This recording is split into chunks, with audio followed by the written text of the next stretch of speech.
குறைந்த விலை நிறைந்த தரம் தங்கள் தேவைகள் அனைத்தும் ஒரே இடத்தில் ஜெயச்சந்திரன் டெக்ஸ்டைல்ஸ். இந்த கொலை செஞ்ச ஆளுடைய வெட்டு வச்ச எந்த டீம் வந்து வெட்டுச்சு அப்படிங்கிறத சொல்ல முடியும்.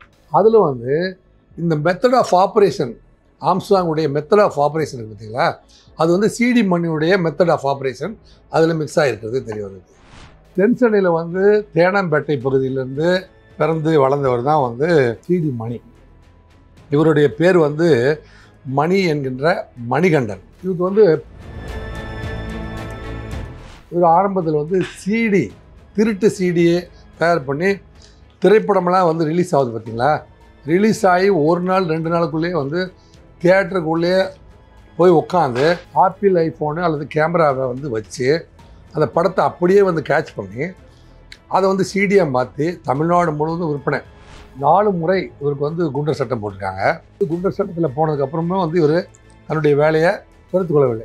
திண்டுக்கல் பாண்டி செத்ததுக்கப்புறம் இவர் வந்து இண்டிவிஜுவலாக வந்து தலைவர்னு டிக்ளேர் பண்ணிக்கிறார். டிக்ளேர் பண்ணும்போது இவர் வந்து வடசென்னையில் யார் இவருக்கு அறிமுகமானவர்னா, 2007ஆம் ஆண்டு தேனாம்பேட்டையில் வெங்கடா அப்படிங்கிறவரை கொலை பண்ணிடுறாரு. 2009 கோயம்பேட்டில் வாழைத்தோப்பு சதீஷ் அப்படிங்கிறவரை கொலை பண்ணுறாரு. கேக நகரில் சங்கர், திவாகரன், 2011 கோட்டூர்புரத்தில் கார்த்திக், 2012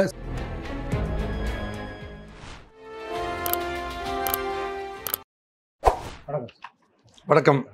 காக்காத்தோப்பு பாலாஜியோட நண்பர் சிடி மணியை கைது பண்ணிட்டாங்க. யார் இந்த சிடி? தென் சென்னை முழுவதும் யார் வச்சுக்கிறது, வட சென்னை முழுவதும் யார் வச்சுக்கிறது? தென் சென்னைக்கும் வட சென்னைக்கும் ஒரு ரேப்போ இருக்கணும். வட சென்னை தலைவரும் தென் சென்னை தலைவரும் எப்பவுமே நண்பர்களாக இருக்கணும். அதில் ஏற்படுற கான்ட்ரவர்சிகளில் தான் வந்து சென்னையில் வந்து நீண்ட நெடுங்காலமாக வந்து கொலை குற்றங்கள், அடித்தடிகள், வழக்குகள், கடத்தல் பிரச்சனையாக வருது.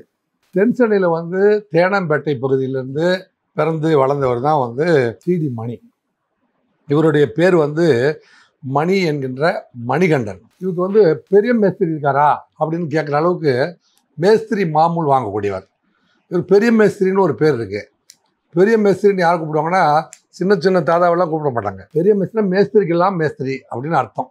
இவர் ஆரம்பத்தில் வந்து சிடி, திருட்டு சிடியை தயார் பண்ணி திரைப்படமெல்லாம் வந்து ரிலீஸ் ஆகுது பார்த்தீங்களா, ரிலீஸ் ஆகி ஒரு நாள் 2 நாளுக்குள்ளேயே வந்து தியேட்டருக்குள்ளேயே போய் உட்காந்து ஆப்பிள் ஐஃபோனு அல்லது கேமராவை வந்து வச்சு அந்த படத்தை அப்படியே வந்து கேட்ச் பண்ணி அதை வந்து சிடியாக மாற்றி தமிழ்நாடு முழுவதும் விற்பனை. இவர்களெல்லாம் எதிர்த்து அந்த திரைப்படத்தில் வந்து ராஜன் அப்படின்னு ஒருத்தர் திரைப்படத்துறையில் தலைவரும் கமலஹாசன் போன்றவங்களாம் வந்து மிகப்பெரிய போராட்டத்தை நடத்துனாங்க அப்படிங்கிறது உங்களுக்கு தெரியும். அவங்களெல்லாம் வந்து யாரை கண்டித்து நடத்துனாங்க அப்படின்னா, வட சென்னையில் இருக்கிற காக்காத்தோப்பு பாலாஜி, தென் சென்னையில் இருக்கிற சிடி மணி, இன்னும் வந்து இதில் நம்ம பர்மா பஜாரில் இருக்கிற சில முக்கிய வியாபாரிகள், இவங்களை எதிர்த்து தான் வந்து அவ்வளோ பெரிய போராட்டம் நடந்துச்சு அப்படிங்கிறது தான் தகவல். ஆக இவர் வந்து என்ன செய்கிறாரு, இவர் மீது வந்து கொலை வழக்கு வந்து 5, ஆள்கடத்தில் வச்சு 35 வழக்கு இருக்குது. ஆள்கடத்தில் வந்து 35 வழக்கு எழுது, 35 + 40. இவர் வந்து ஒரு A+ ரவுடி. சிடி மணி வராருனாவே எதிரி வந்து கதி கலங்கணும் அப்படிங்கிற மாதிரியான, இவருக்குன்னே வந்து தனியாக வந்து தென் சென்னையில் தனியாக வந்து ஒரு கேங்ஸ்டர் டீமே இவருக்கு இருக்குது. சிறைச்சாலைக்கு போகிற பொழுது திண்டுக்கல் பாண்டி அப்படின்னு ஒரு மிகப்பெரிய ரவுடி இருக்கார், பற்றி கேள்விப்பட்டிருக்கீங்களா? பாண்டி என்கின்ற திண்டுக்கல் பாண்டி. அந்த திண்டுக்கல் பாண்டி கூட ரொம்ப நெருங்கி பழகிறாரு. அவர் கூட சேர்ந்து மாநிலம் முழுவதுமே ஆப்ரேட் பண்ணுறாரு. வெளிமாநிலங்கள் போகிறது, வந்து திண்டுக்கல் பகுதியிலேருந்து வந்து வெடிகுண்டுகளையும் துப்பாக்கிகளையும் வாங்குறது, அதை வேணுங்கிற வட மாநிலத்தை சேர்ந்த மற்ற ரவுடிகளுக்கு விநியோகம் பண்ணுறது போன்ற வேலைகளெல்லாம் வந்து இவர் ஈடுபடுறாரு. இது 2007, 2009, 2012, 15 இதுலெல்லாம் வந்து 4 முறை இவருக்கு வந்து குண்டர் சட்டம் போட்டிருக்காங்க.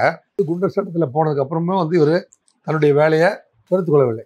திண்டுக்கல் பாண்டி செத்ததுக்கப்புறம் இவர் வந்து இண்டிவிஜுவலாக வந்து தலைவர்னு டிக்ளேர் பண்ணிக்கிறார். டிக்ளேர் பண்ணும்போது இவர் வந்து வட சென்னையில் யார் இவருக்கு அறிமுகமானவர்னா, காக்காத்தோப்பு பாலாஜி ரொம்ப ஃப்ரெண்ட் ஆகிறார். காக்காத்தோப்பு பாலாஜிக்கு முன்னே வந்து சம்போ செந்திலுக்கு இவர் ஃப்ரெண்டு. சம்போ செந்திலுக்கு இவர் ஏற்கனவே ஃப்ரெண்டாக இருந்திருக்காரு, நாகேந்திரனுக்கு ஃப்ரெண்டாக இருந்திருக்காருங்கிறதுனால ஆம்ஸ்ட்ராங்குடைய வழக்கில் இவருக்கு தொடர்பு இருக்குமா அப்படின்னு இவரை காவல்துறை கருதி கொண்டு இருக்கிறது. அதற்கு முடிவுரை இன்னும் எழுதவில்லை. அது விசாரணை நிலுவையில் இருக்கிறது என்று நாம் கருதி கொள்ள வேண்டும். அந்த விசாரணை முடிவு எப்படி வரும் என்பதை காவல்துறையை சொல்லட்டும். அதுதான் சரியாக இருக்கும். இப்போ என்ன அடிப்படையில் கைது பண்ணியிருக்காங்க? NPW பெண்டிங் இருக்குது பார்த்தீங்களா, அந்த பெண்டிங் வழக்குக்காக இவர் வந்து சேலத்தில் போய் ஒரு இடத்துல வாடகைக்கு வீடு எடுத்து தங்கி அங்கே வந்து மிகவும் வசதியான வாழ்க்கையை வாழ்ந்து கொண்டிருக்கிறார். இவருடைய சேலத்தில் இருக்கிற சில கேங்ஸ்டர் நண்பரோடு சேர்ந்து புல்லட் ப்ரூஃப் கார் வச்சுருக்காருன்னு வைங்களேன். புல்லட் ப்ரூஃப் காரு, பல்வேறு விதவிதமான உயர்ந்த ரக கார்கள் மற்றும் துப்பாக்கிகளோடு இவர் வந்து துப்பாக்கி ஆட்களோடு சேர்ந்து சேலம் மாவட்டத்தில் வந்து மிகப்பெரிய ஒரு ராஜ்யத்தை தொடங்கியிருக்கிறார் அப்படிங்கிற தகவல்லாம் வந்து காவல்துறை விசாரணையில் தெரிய வருது. இந்த ஆம்ஸ்ட்ராங் வழக்கில் திரும்ப திரும்ப விசாரணை செய்கிற பொழுது ஆம்ஸ்ட்ராங்கை வெட்டும் பொழுது முன்னாடி ஒரு டீம் வந்து விசாரிப்பதும் பின்னாடி இருந்து ஒரு டீம் தாக்குறதும் அந்த எந்தெந்த இடத்துல வெட்டுனாங்க, எப்படி வெட்டுனாங்க அப்படிங்கிறது யாருடைய மோடஸ் ஆப்பரண்டி அப்படின்னு நம்ம ஏற்கனவே வந்து பேசின இன்டர்வியூலாம் கேட்டிருக்கோம் இல்லையா.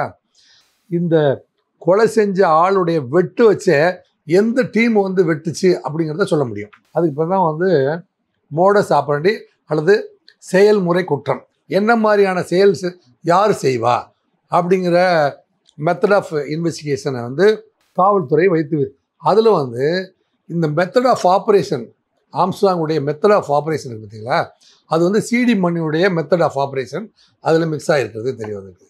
புரியுதா உங்களுக்கு? அப்போ இவர் வந்து சிசிங் ராஜாவுக்கு நண்பராக தான் இருக்கார், இவர் வந்து காக்கத்தோப்பு பாலாஜிக்கு நண்பராக இருக்கார், இவர் வந்து சிறைச்சாலையில் இருக்கிற நாகேந்திரனுக்கும் அவங்களுடைய சகாக்களுக்கும் நண்பராக இருக்கிறாரு.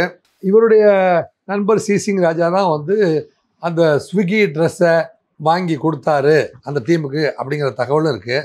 அப்போ இவங்களெல்லாம் வந்து டிஸ்கஸ் பண்ணாமல் ஒரு முடிவுக்கு வந்திருப்பாங்களா அப்படின்னு காவல்துறை இயல்பாகவே கருத வேண்டிய ஒரு சூழ்நிலை இருக்குது. சென்ற முறை இவர் வந்து போரூரில் ஒரு சப் இன்ஸ்பெக்டரை கைது செய்ய போகிற பொழுது துப்பாக்கியில் இவர் சுடுறாரு. இவரை வந்து சுட்டு பிடிக்க முயற்சி பண்ணுறபோது போரூரில் ஒரு பிரிட்ஜிலேருந்து கீழே குதிச்சிடுறாரு. குதித்து வந்து இவரை வந்து பிடிச்சி வந்திருக்காங்க. தென்சென்னையில் கதிகலங்க வைத்த பல நிகழ்வுகள் அப்படின்னா அதில் வந்து இந்த சப் இன்ஸ்பெக்டரை பட்டப்பகலில் பிடிக்க வந்த சப் இன்ஸ்பெக்டர் துப்பாக்கியில் இவர் சுட முயற்சி பண்ணது. இவருக்கும் தேனாம்பேட்டையிலே வந்து நடந்த ஒரு மவுண்ட் ரோட்டினுடைய ஹிஸ்ட்ரியில் மறக்க முடியாத அழிக்க முடியாத ஒரு களங்கம் ஏற்பட்டது அப்படின்னு சொன்னால் இன்றைய தினம் அவரை நினைவு கூற வேண்டியிருக்கு. 2020 மார்ச் மாதத்தில் கொரோனா சமயத்தில் இவங்க ரெண்டு பேரும் யார், சிடி மணியும் பாலாஜி என்கின்ற காக்காத்தோப்பு பாலாஜியும் வந்து அள்ளிக்குளத்தில் இருக்கிற ஒரு கோர்ட்டுக்கு போகிறதுக்காக ரகசியமாக ஒரு காரில் கருப்பு கலர் காரில் ஏறுறாங்க. கண்ணாடியெல்லாம் கருப்பு. அப்போ இவங்க இருக்கிறதே யாருக்கும் தெரியாது, சம்பவ செந்திலுக்கு தெரியும். அப்போ சம்பவ செந்திலுக்கு எவ்வளோ பெரிய இன்டெலிஜென்ஸ் டீம் வச்சுருக்கான் பாருங்கள். எத்தனை மணிக்கு இவங்க ரெண்டு பேரும் ஒன்று சேர்றாங்க, என்னைக்கு அவங்களுக்கு அள்ளிக்குளத்தில் கேஸ் இருக்குது, ரெண்டு பேரும் காரில் ஏறி மவுண்ட் ரோடு வந்துட்டாங்க அப்படிங்கிற அளவுக்கு இவங்க பின்னாடியே ஒரு ஆளை வச்சு சம்பவ செந்தில் வந்து ஸ்கெட்ச் போட்டு ஃபாலோ பண்ணியிருக்காரு. அப்படிங்கிறதான் வந்து வாழ்க்கையில் மிகப்பெரிய இந்த தமிழக வரலாற்றில் காவல்துறை வந்து நுண்ணிப்பாக கவனிக்க வேண்டிய ஒரு மிகப்பெரிய தகவலாக இது இருந்தது. அப்போ மவுண்ட் ரோட்டில் வந்துட்டு இருக்கும்போதே இவருடைய சகாக்கள் வந்து அந்த காரை ரவுண்ட் பண்ணுறாங்க. கை எறி வெடிகுண்டில் காரில் அடிக்கிறாங்க. காரில் அடித்து அது வந்து கார் கண்ணாடி வெடித்து உள்ளே இருந்தால் இவர் துப்பாக்கியில் சுட்டு பண்ணியிருப்பார். எப்படியோ வந்து டிடி மணிக்கும் காக்காத்தோப்பு பாலாஜிக்கு அந்த சூழ்நிலை சாதகமாக அமைஞ்சு காரை நிறுத்தி அப்படியே வந்து ஜெமினி ஃப்ளைஓவரில் அவங்க ஃபாலோ பண்ணுறாங்கன்னு தெரிஞ்சு வந்தோம். ஜெமினி ஃப்ளைஓவரில் இருக்கிற ஒன்வே வழியாக உள்ளே விட்டு கட் பண்ணி அந்த பக்கம் ஜிஎன் செட்டி ரோடு வழியாக போய் அதுக்கப்புறம் வாட்டர் டேங்க் ரோடு, அந்த பக்கம் வந்து திரைப்பட நடிகர் சங்க தலைமை கட்டிடம், அதுக்குள்ளே 2-3 சந்தில் நுழைஞ்சி எப்படியும் எஸ்கேப் ஆகிட்டாங்கன்னு வைங்களேன். ஸோ இதில் வந்து சம்பவ செந்தில் டீமுக்கும் இவருக்கும் வந்து மிகப்பெரிய ரைவல் இருக்குது அப்படிங்கிறது தெரிய வருது. தமிழ்நாட்டில் இப்போ நடந்து இருக்கிற ஒரு 2 என்கவுண்டர் பார்த்தீங்களா, சிசிங் ராஜா 1, ஏற்கனவே செய்யப்பட்ட திருவேங்கடம் 1, சிசிங் ராஜா 2, இது இரண்டுமே வந்து என்கவுண்டர்களுமே வந்து ஆம்ஸ்ட்ராங் வழக்கின் விசாரணையின் போது செய்யப்பட்டது. காக்காத்தோப்பு பாலாஜியுடைய என்கவுண்டர் என்பது ஆம்ஸ்ட்ராங் வழக்கில் இருந்தார் என்பதை அவர்கள் உறுதிப்படுத்தாத சூழ்நிலையிலே அவர் வந்து என்கவுண்டர் செய்யப்பட்டிருக்கிறது. ஆக சிடி மணி வந்து அவருடைய தகப்பனார் வந்து என் மகன் வந்து எந்த வழக்கில் சம்மதம் இல்லை, காவல்துறை வந்து பொய் வழக்கு போட்டிருக்கிறார்கள், அவர் எல்லாத்தையும் நிறுத்தி திருந்தி விட்டு எப்படி காக்காத்தோப்பு பாலாஜி அம்மா என்ன சொன்னார்களோ அதே போல் திருந்தி வாழ்வதற்காக சேலத்துக்கு சென்றிருந்த போது போலீஸ் கைது செய்து விட்டது என்று சொல்கிறார்கள். காவல்துறை இப்போ சிசிங் ராஜாவை கூட கடப்பாவில் கைது பண்ணி எப்போ கைது பண்ணாங்க, எப்போ கொண்டு வந்தாங்க, எப்படி விசாரித்தாங்க, எப்படி என்கவுண்டர் நடந்ததுங்கிறது கூட பொதுமக்களுடைய பார்வையில் படலை, பத்திரிகையின் பார்வையில் படலை. இது காவல்துறை வந்து மிகவும் கான்ஃபிடென்ஷியல் என்கொயரியை பாராட்டத்தக்க வகையில் செய்து கொண்டிருக்கிறார்கள். அந்த வகையில் கொண்டு வந்து தற்போது காவல்துறை விசாரணை வளையத்துக்குள் இருக்கிறார். அவர் வந்து அவருடைய பிளே இல்லை என்கின்ற பட்சத்தில் வந்து பழைய வழக்குகளில் அவர் வந்து நீதிமன்றத்தின் முன்பு ஆஜர்படுத்தப்படுவார். எனவே இவர் வந்து காவல்துறை விசாரணைக்கு முழுமையாக ஒத்துழைக்க வேண்டும். அதுவே தற்போதைய நிலைப்பாடு. இது வந்து சிடி மணியோட அப்பா வந்து பேட்டி கொடுத்துருக்காரு. அதில் என்ன சொல்றாரு அப்படின்னா, ஏற்கனவே தொடர்ந்து என்கவுண்டர் நடந்துகிட்டு இருக்கு. ஒரு 3 என்கவுண்டர் நடந்துச்சு. திருச்சியில் துறையும் சேர்த்திங்கன்னா 4 என்கவுண்டர் நடந்துச்சு. ஸோ அதனால என் பையனை என்கவுண்டர் பண்ணிடுவாங்கிற ஒரு பயம் அவருக்கு இருக்கு. வந்து அதையும் சொல்றாரு. வந்து அவர் வந்து வழக்குகள்லாம் வந்து ஒதுங்கி எல்லா விசாரணைகளுக்கு முழு ஒத்துழைப்பு கொடுத்தாரு. விசாரணைக்கு வந்து முழு ஒத்துழைப்பு கொடுக்குறாரு. என்னுடைய மகன் வந்து திருந்தி வாழ்வதற்காக தான் சேலத்துக்கு போனார். அப்படின்னா அங்கே வந்து புல்லட் ப்ரூஃப் காரு வச்சுருக்காரு, வாடகைக்கு வீடு எடுத்திருக்காரு, அங்கே பழங்குற்றவாளிகளோட சேர்ந்துருக்கிறாரு. சிடி மணி வந்து ஏன் அந்த மாதிரியான வழக்குகள்லாம் வந்து சேர்ந்துருக்காரு. அவர் வந்து பார்த்திங்கன்னா அவரை வந்து காவல்துறை மட்டும் தேடலை. 2007ஆம் ஆண்டு தேனாம்பட்டியில் வெங்கடா அப்படிங்கிறவரை கொலை பண்ணிடுறாரு. 2009 கோயம்பேட்டில் வாழைத்தோப்பு சதீஷ் அப்படிங்கிறவரை கொலை பண்ணுறாரு. கேக்க நகரில் சங்கர், திவாகரன், 2011 கோட்டூர்புரத்தில் கார்த்திக், 2012 சுரேஷ் என சிடி மணியின் கொலைப்பட்டியல் நீடித்து கொண்டே போகிறது. உங்கள் அப்பா சொன்ன மாதிரி அவர் திருந்திலாம் வாழலை. ஆமாம், இத்தனை கொலை வழக்குகள்லையும் வந்து எதிரிகள் இருக்காங்க பார்த்தீங்களா. இப்போ தேனாம்பட்டை வெங்கடாவுக்கு ஒரு டீம் இருக்குது, கோயம்பேட்டு வாழைத்தோப்பு சதீஷ்க்கு ஒரு டீம் இருக்குது, ஏன்னா கேக்க நகரில் சங்கர் திவாகரனுக்கு ஒரு டீம் இருக்குது, கோட்டூர்புரத்தில் இருக்கிற கார்த்திக்கு ஒரு டீம் இருக்குது. இவங்க இத்தனை பேருமே வந்து இவரை வந்து துரத்திட்டு இருக்காங்க. காவல்துறை மட்டும் இவரை துரத்தலை, இத்தனை பேருமே இவரை துரத்திட்டு கிட்டத்தட்ட வந்து 30 வழக்குகள் வந்து இவருக்கு மேலே இருக்குது. இவர் வந்து காவல்துறையில் வந்து விசாரணைக்கு ஒத்துழைப்பு செஞ்சு ஏதாவது ஒரு வழக்கில் வந்து குற்றத்தை ஒத்துக்கொண்டு சிறை சென்றால் இவருக்கு வந்து உயிருக்கு பாதுகாப்பு வழங்கப்படும் அப்படின்னு கருதுறேன் நான். அவருடைய சூழ்நிலை இப்போ அப்படி தான். நெல்லை மாவட்டத்தில் நாங்குநேரில் வந்து சுகச்சாவடி அருகே வந்து கடந்த மாதம் 6ஆம் தேதி வந்து 3 அடைப்பு போலீஸார் வாகன சோதனை 75 லட்சம் கள்ளநோட்டு பிடிக்கப்பட்டது. விருதுநகர் மாவட்டம் சிவகாசியில் திருத்தங்களை சேர்ந்த சீமைச்சாமி, தென்காசி மாவட்டம் சங்கரன்கோயில், கோதை நாச்சியார்புரத்து விஷ்ணு சங்கர், தங்கராஜ் ஆகிய 3 பேரை கைது செய்தனர். கள்ளநோட்டையும் போலீஸார் பதிவு செய்தனர்.